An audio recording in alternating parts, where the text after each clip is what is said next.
પિતા અને પુત્રની આજથી 10 વર્ષ પછીની ઉંમરનો ગુણોત્તર 7:3 7:3। જો આજે બંનેનો સરવાળો 30 વર્ષ હોય તો પિતાની 2 વર્ષ પહેલાંની ઉંમર કેટલી? તો જો સિમ્પલ તમે સમજો, ગુણોત્તર આપ્યો 10 વર્ષ પછીનો અને આજનો સરવાળો આપ્યો 30 વર્ષ। હવે આજે બંનેનો સરવાળો 30 વર્ષ હોય તો 10 વર્ષ પછી બંને 10 વધવાના, તો 10 વર્ષ પછી સરવાળો કેટલો થાય? 50 થાય। 30 + 20 50। હવે 50 સરવાળો થયો અને ગુણોત્તર 7:3, તો 7:3 એટલે 10 કહેવાય, તો 50/10, તો 1નું વેલ્યુ 5 થયું। હવે 1નું વેલ્યુ 5, તો પપ્પાની ઉંમર કેટલી છે? 7, તો 7 × 5 = 35। તો પપ્પાની 10 વર્ષ પછીની ઉંમર 35 થઈ, તો 10 વર્ષ પછી 35 હોય તો આજે કેટલી હોય? 25, તો આજથી 2 વર્ષ પહેલાં કેટલી હોય? 30। સિમ્પલ એકદમ, એ કેટેગરીનો થઈ ગયો। ચલો ગણીએ। જો આ થઈ ગયા પિતા અને આ થઈ ગયો પુત્ર। પિતાની ઉંમર કેટલી કીધી? 7 ગુણોત્તર, અને આ કેટલો? 3, તો બંનેનો સરવાળો કેટલો થાય? 10। હવે આજે બંનેનો સરવાળો 30, તો સિમ્પલ લોજિક, આજથી 10 વર્ષ પછી બંનેનો સરવાળો કેટલો થાય? 50। તો આજથી 10 વર્ષ પછી 50 સરવાળો થતો હોય તો 10 વર્ષ પછી ગુણોત્તર કેટલો છે? 10, તો 50/10 કરો તો 1નું મૂલ્ય કેટલું મળ્યું આપણને? 5।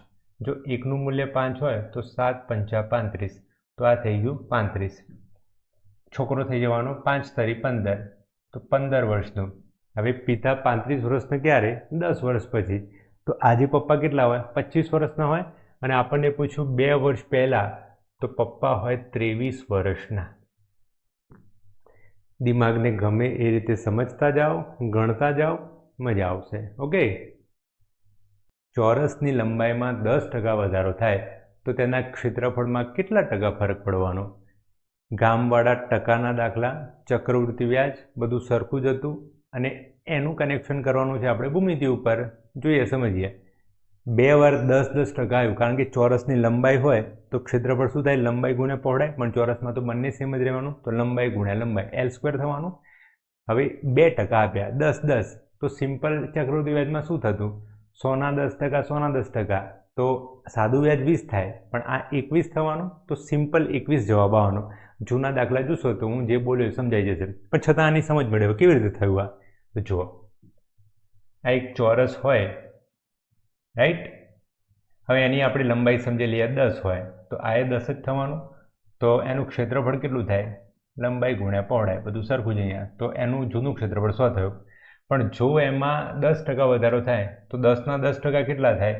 તો 10ના 10%, આ બધું મનમાં જ થઈ જવું જોઈએ, પણ ના થાય તો આ રીતે।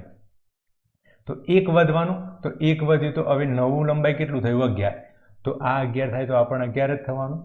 તો નવું ક્ષેત્રફળ કેટલું થયું? તો સિમ્પલ 11 × 11 121।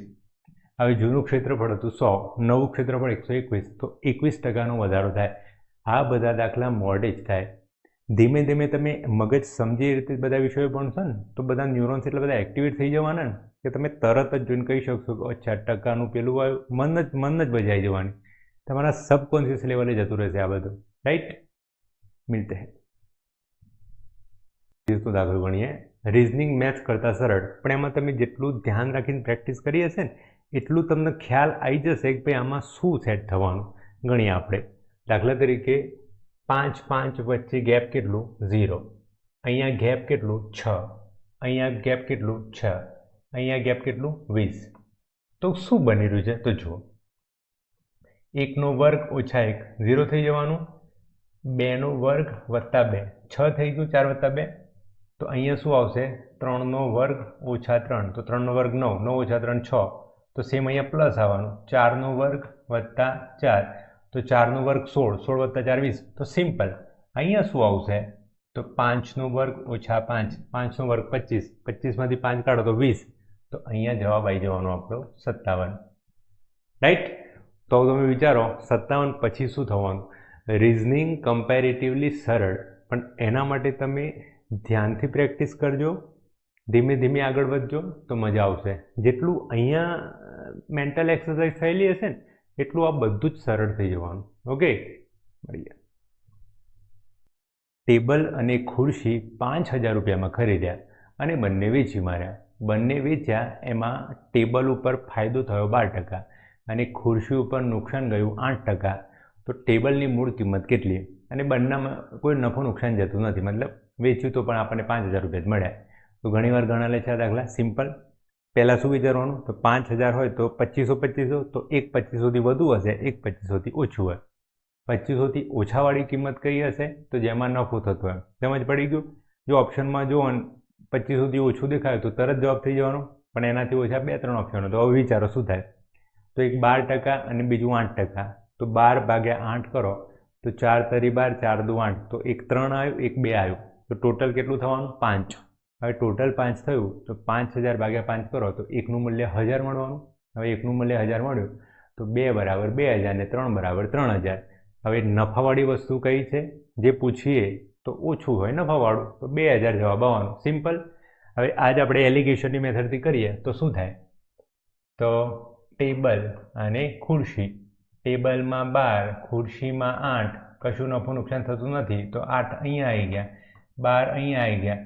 ગુણોત્તર કેટલો થાય? તો 4-2, 4-3. તો આ થઈ ગયું મૂળ કિંમત. હવે ટોટલ કેટલું થયું? 5. તો સિમ્પલ 5000 ભાગ્યા 5 કરો. 5000 છે ને? તો એકનું મૂલ્ય કેટલું થયું? 1000. હવે એકનું મૂલ્ય 1000 થાય તો બેનું મૂલ્ય કેટલું થવાનું? 2000. તો આપણું ટેબલ હોય 2000નું અને ખુરશી હોય 3000 રૂપિયાની. તારો મેળવો. 2000નું ટેબલ હોય અને એ વેચવાથી 12% ફાયદો થાય તો 12 દુ 24, 240 રૂપિયા ફાયદો. હા બરાબર, 12 દુ 240 ફાયદો થયો. તો સેમ પેલામાં નુકસાન 3000નું છે તો કેટલું? 8. તો 8 તરી 24, તો એ 240 થઈ ગયું. સિમ્પલ એકદમ. દિમાગ. જો આ એક રિઝનિંગનો દાખલો ગણીએ. મેં તમને વારંવાર કહેલું છે, જેટલું કેલ્ક્યુલેશન ફાસ્ટ શીખશો, મેન્ટલ એક્સરસાઇઝ પણ કીધેલી છે કેવી રીતે કરવી, એટલું આવું બધું સરળ થઈ જવાનું. ABCD આપણે કેવી રીતે કરવું યાદ રાખેલું? તો જુઓ શું થાય. કે આપણને ખ્યાલ છે કે એટલે 11, તો KL એટલે આ થવાનું 12, G એટલે D એટલે 4, તો EFG એટલે 7, B એટલે 2, RST R એટલે 18, તો આ થવાનું 20, OPQ O એટલે 15, તો Q એટલે 17. હવે સરવાળો ફાસ્ટ કરી શકો. 12 ને 7 19, 19 21, 41, 51 ને 7 58. હવે અહીંયા આવ્યા 53. તો 58 ના 53 થઈ ગયા તો 5 ઘટ્યા, તો દરેકમાંથી એક એક કાઢી નાખો. થઈ ગયું. તો સેમ પેટર્ન અહીંયા લાગુ પડશે. D એટલે કેટલા થવાના? 4, R એટલે 18, IJK તો I થવાનું 9, K એટલે 11, તો MNO O એટલે 14, તો 15, તો આ થવાનું 14 અને K એટલે 11. તો કરો સરવાળો. 22, 22 નો 10 કેટલા થતા? 32, તો 1 ના 31, 31 નો 4 35, 45, 46, 56 અને 56 માંથી 5 કાઢો તો કેટલું થવાનું? 51. જેવું પેટર્ન ત્યાં ફોલો કર્યું હોય એવું પેટર્ન અહીંયા ફોલો થાય. રાઈટ? તો ધીમે ધીમે સમજતા જાઓ, ભણતા જાઓ, ફોલો કરતા જાઓ, પોઝિટિવ રહેતા જાઓ, મજા આવશે. જો x એ y કરતાં 20% ઓછું હોય તો x પ્લસ y એ x કરતાં કેટલા ટકા વધુ થાય? તો x સેમ કોમ્પ્રિહેન્શન વાળું. જો x 20% ઓછું હોય તો જો y 100 હોય તો x 80 થવાનું. ઓકે, તો x પ્લસ y કેટલું થાય? 180 થવાનું. હવે x પ્લસ y 180 અને x છે 80, તો 80 કરતાં 180 કેટલા વધુ? તો 100 વધુ. તો સિમ્પલ 80 એ પેલા 100 વધુ તો 100 એ કેટલા? આવજો, આમાં તમે ધીમે ધીમે શીખી જશો. 80 ના આપણે 4 ભાગ પાડીએ, 20 એડ કરવાના છે એટલે, તો 4 ભાગ એટલે 20 20 20 થવાના. તો સેમ 100 ના 4 ભાગ પાડવાના, 25 25 25. 80 માં એનો 1 ભાગ 20 એડ કરો તો 100 થઈ ગયું. તો 100 માં 1 ભાગ એડ કરો 25, તો 125 જવાબ આવવાનો. આ બધું ધીમે ધીમે થશે. જોઈએ. આ x થઈ ગયું, આ y થઈ ગયું. x એ y કરતાં 20% ઓછા, તો જો આ 100 હોય તો આ 80 થઈ જવાના. તો x પ્લસ y કેટલું થવાનું તમારું? 180. હવે x પ્લસ y x કરતાં વધુ. કેટલા વધુ દેખાય? 100 વધુ દેખાય. તો સિમ્પલ, જો x 80 હોય ત્યારે x પ્લસ y એના કરતાં 100 વધુ, તો કદાચ આપણા x ભાઈ 100 હોત તો કેટલા વધુ થાય? તો હું તમને કીધું એ આવડું. આના તમે 4 ભાગ પાડો તો 1 ભાગ 20 થાય, 1 ભાગ 20 એડ કરો તો 100 થઈ ગયું. તો સેમ 100 ના 4 ભાગ પાડો તો કેટલા થાય? 25. તો 125 જવાબ આવવાનો. પણ આ બધું સમય લાગશે તમારે. સમય એટલે પાછું હોય ને 20-25 વર્ષ. થોડું પ્રેક્ટિસ કરો તો થઈ જશે. પોઝિટિવ રહીને પેશન્સ રાખીને. તો જો 20 એ 4, 20 એ 5, 4 એ 25 ચોકુ 100, તો જવાબ આવવાનો 25 પંચા 125. ઓકે, આપણી ખાસિયત શું છે? દિમાગ. ઓકે, દિમાગ. મળીએ. 100ના x% બરાબર 90 થતા હોય તો x બરાબર કેટલા? હવે તમે ધીમે ધીમે મગજ સમજાય રીતે પ્રેક્ટિસ કરેલી હોય ને તો મનમાં ગણતરી થઈ જ જાય કે ભાઈ 600માં 90 કનેક્શન થઈ જાય, ભાઈ 15 છક 90 તો 15% આવવાનો.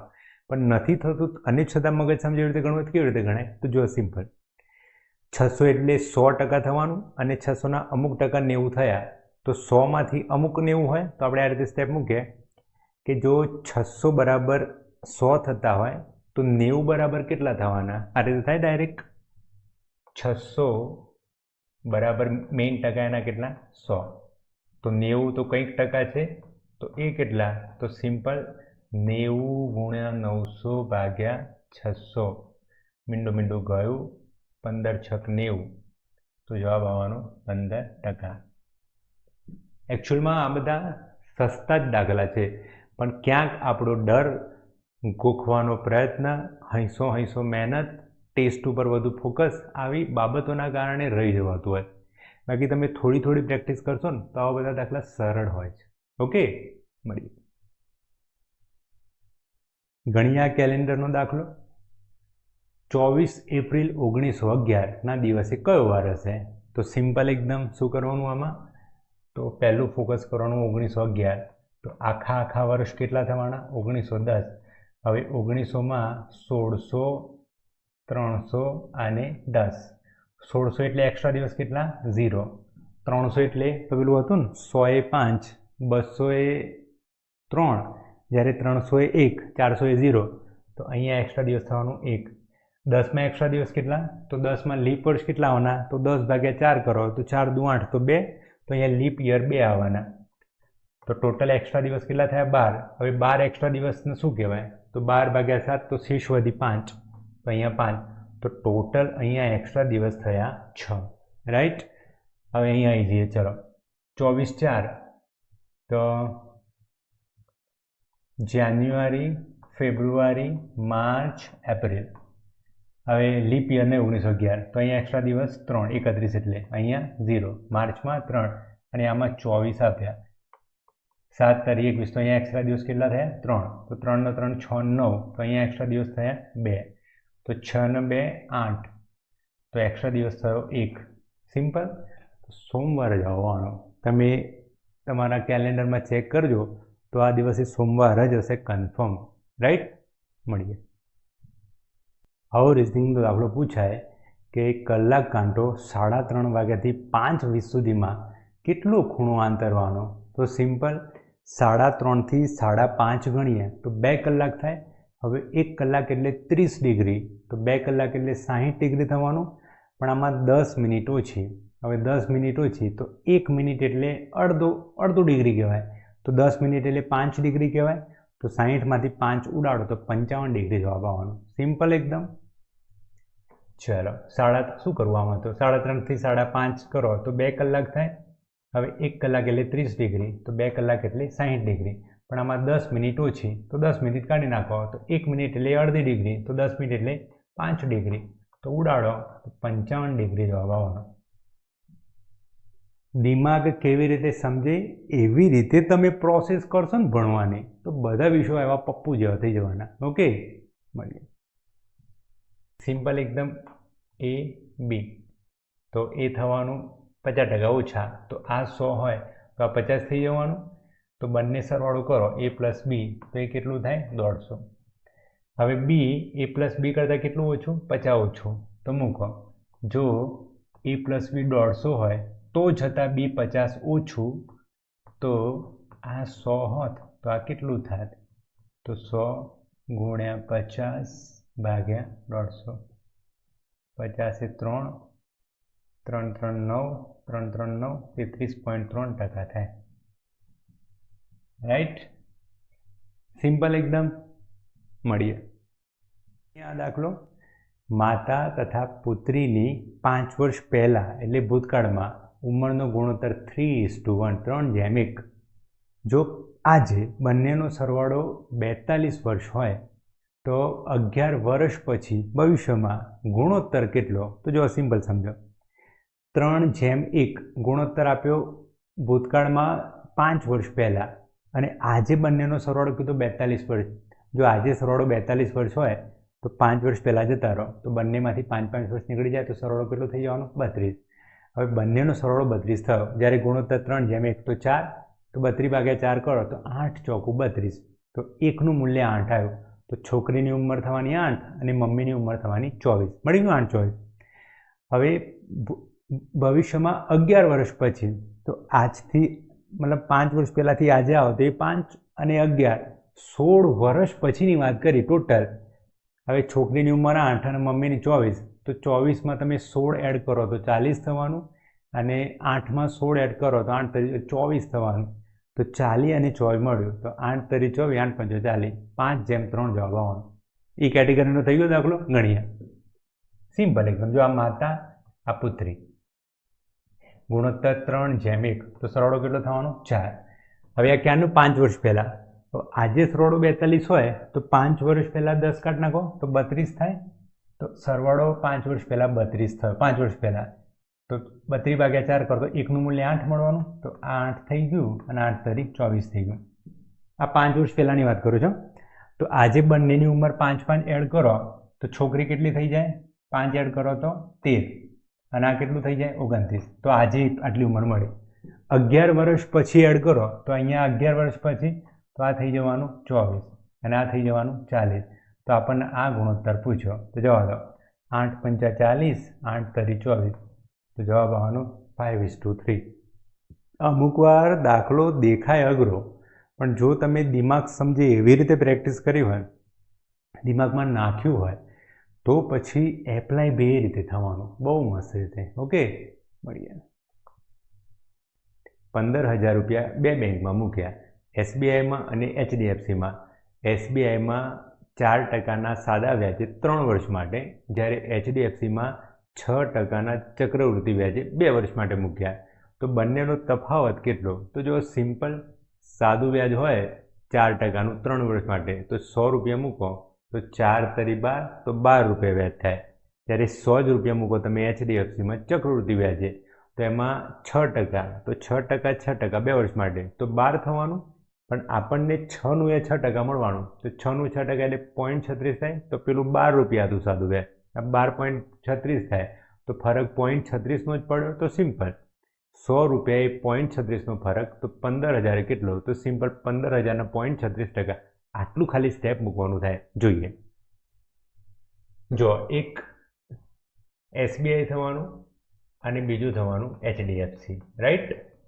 હવે SBIમાં 4 તરી 12, તો અહીંયા 12 રૂપિયા 100 રૂપિયા મૂક્યા તો 4 તરી 12 સાદું વ્યાજ. જ્યારે HDFCમાં શું થાય? તો પહેલા વર્ષે 6, બીજા વર્ષે 6, તો 12 રૂપિયા તો મળ્યા જ, પણ આ 6નું એ 6% મળવાનું. તો 6નું 6% કેટલું થાય? તો 6 × 6/100, તો 36/100 એટલે 0.36 થવાનું. તો આ થવાનું 12.36.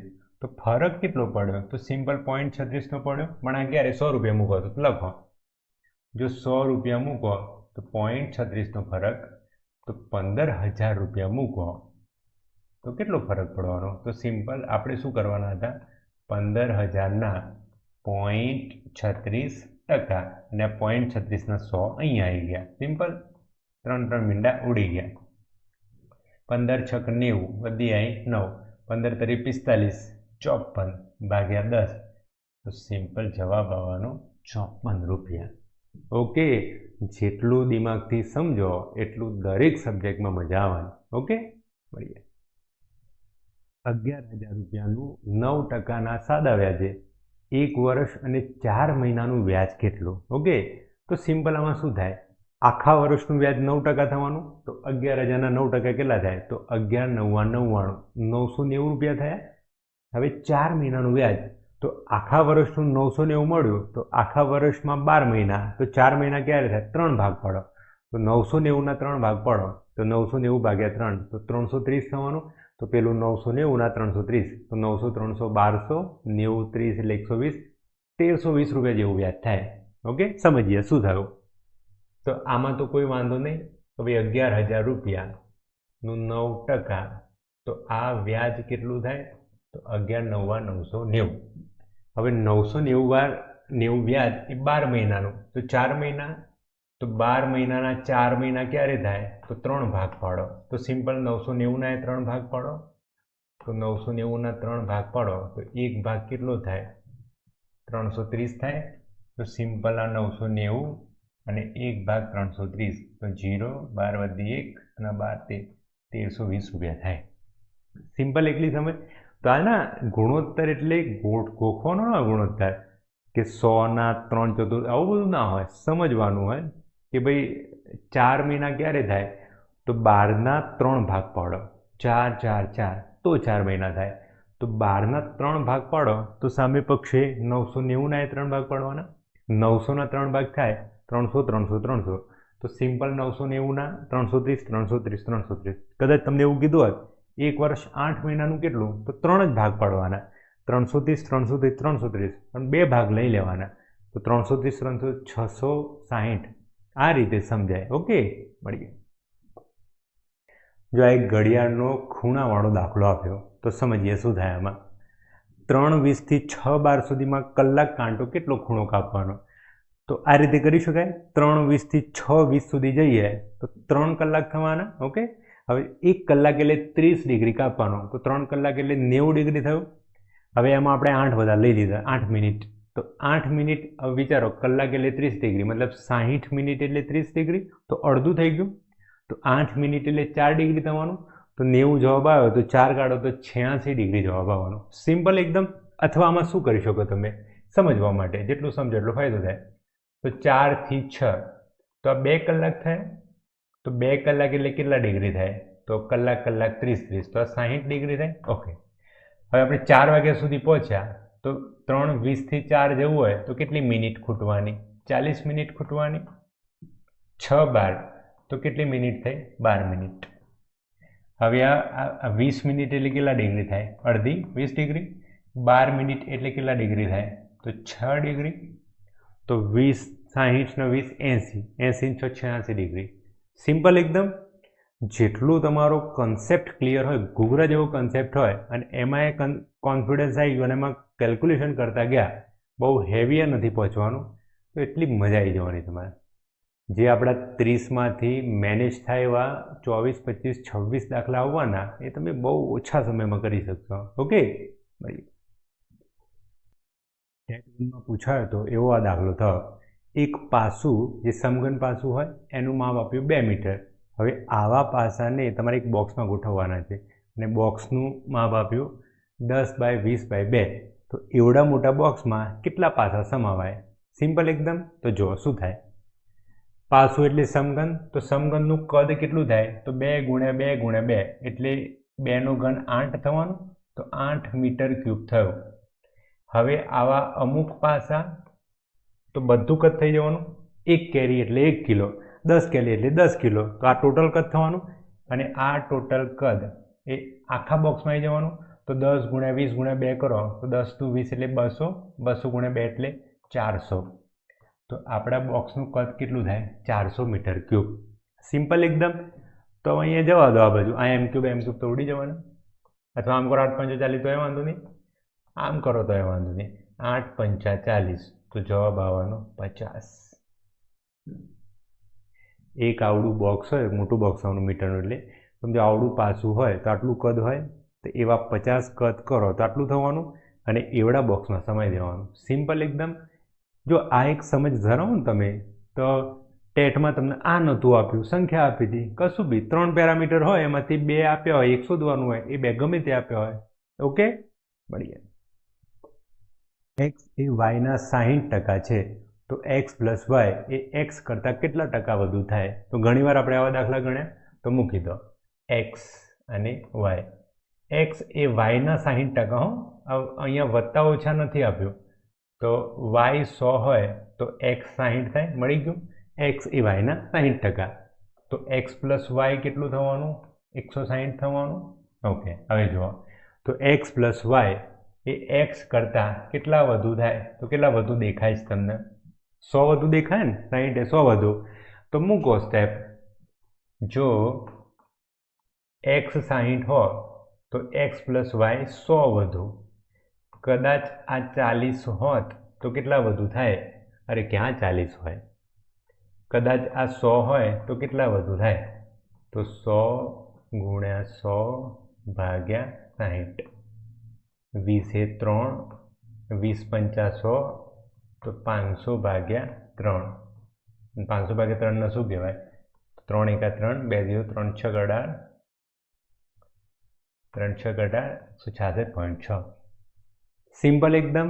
ઓકે, આવા તો ઘણા લગભગ 4-5 દાખલા ગણે આપણે. ઓકે, મળી કોઈ એક સંખ્યા જે આપી નથી એના 30%માંથી 5 બાદ કરી 20 ઉમેરીએ તો 90 મળે છે. તો એ સંખ્યા કઈ? તો સિમ્પલ આમાં રિવર્સ એન્જિનિયરિંગ કરવાનું. 90 મળ્યા. ક્યારે 90 મળ્યા? 20 ઉમેર્યા તો 20 કાઢી નાખો તો કેટલું થવાનું? 70. સિમ્પલ. 20 ઉમેર્યા હોય તો આપણે શું કરવાનું? કાઢી નાખવાના. તો 90 માંથી 20 કાઢો 70. 5 બાદ કર્યા તો 5 ઉમેર દો. 5 ઉમેરો તો કેટલું થવાનું? 75. તો આપણને એ સંખ્યા 30% મળી. હવે 30% કોણ આવ્યું? 75. તો મેઇન સંખ્યા આપણી 100% જ હોય તો મૂકો. જો 30% બરાબર 75 હોય તો 100% સંખ્યા કેટલી હોય? તો 75 ગુણ્યા 100 ભાગ્યા 30. મીંડું ગયું. 25 તરી 75. તો એ સંખ્યા કેટલી હોય? 250. અમુક વાર કેવું થાય, તમારું જો કેલ્ક્યુલેશન ફાસ્ટ, બહુ હેવી ફાસ્ટ નહીં, એક લેવલનું ફાસ્ટ થઈ ગયું હશે, કોન્ફિડન્સ વધી ગયો હશે, તો ઓપ્શન પર નજર પડશે ને તો એ થઈ જશે કે ભાઈ 250 હોય તો 25 તરી 75, 75માંથી 5 બાદ કરો તો 70, 70માં 20 મળો તો 90. ઓકે, 3 4 1629 લગભગ આપણે શાહજહાંના સમયમાં પહોંચી ગયા. તો આ દિવસે કયો વાર હોય? યુટ્યુબ પર મેં આનું કેવી રીતે ગણાય મૂક્યું છે, પણ જો શું થાય આમાં, તો સિમ્પલ 1629 આખા 1629 આપે તો આખા વર્ષ કેટલા થાય? 1628 થાય. હવે 1628માં શું કરવું? તો 400, 800, 1200, 1600, 2000 એ બધું 0. તો 0 મૂકી દીધું. 1600 એટલે હવે 28. તો 28 વર્ષમાં લીપ વર્ષ કેટલા? તો 28 ભાગ્યા 4 કરો તો 7 ચોક 28. તો આમાં લીપ યર થવાના 7. તો 28 ને 7 કહેવાય 35. હવે આખા 28 વર્ષમાં 35 એક્સ્ટ્રા દિવસ આવ્યા. તો 35 એક્સ્ટ્રા દિવસ હોય તો આપણે 7 સુધી પહોંચી જવાનું. તો 35 ભાગ્યા 7 કરો, 7 પંચા 35, ઉડી ગયું બધું. તો આમાં એક્સ્ટ્રા દિવસ થવાના 0. ઓકે, હવે આવી જાઓ આમાં જાન્યુઆરી, ફેબ્રુઆરી, માર્ચ, એપ્રિલ. 1629 લીપ યર ના હોય. હવે જાન્યુઆરીમાં એક્સ્ટ્રા દિવસ કેટલા? 3. ફેબ્રુઆરીમાં કેટલા? 0. માર્ચમાં કેટલા? 3. અને અહીંયા કેટલા આપ્યા? એપ્રિલમાં 3. તો 3 3 3 બધું 9 થયું. તો 9 એટલે એક્સ્ટ્રા દિવસ કેટલા થાય? 2. તો જો 2 આવ્યું તો આપણો દિવસ કયો હશે? મંગળવાર. 1 હોય તો સોમવાર. સિમ્પલ. કેલ્ક્યુલેટરમાં ક્યાં ચેક કરવાનું હોય? કેલેન્ડરમાં ચેક કરજો તમારા મોબાઈલવાળામાં, તો 100% મંગળવાર હશે. ઓકે, મળી.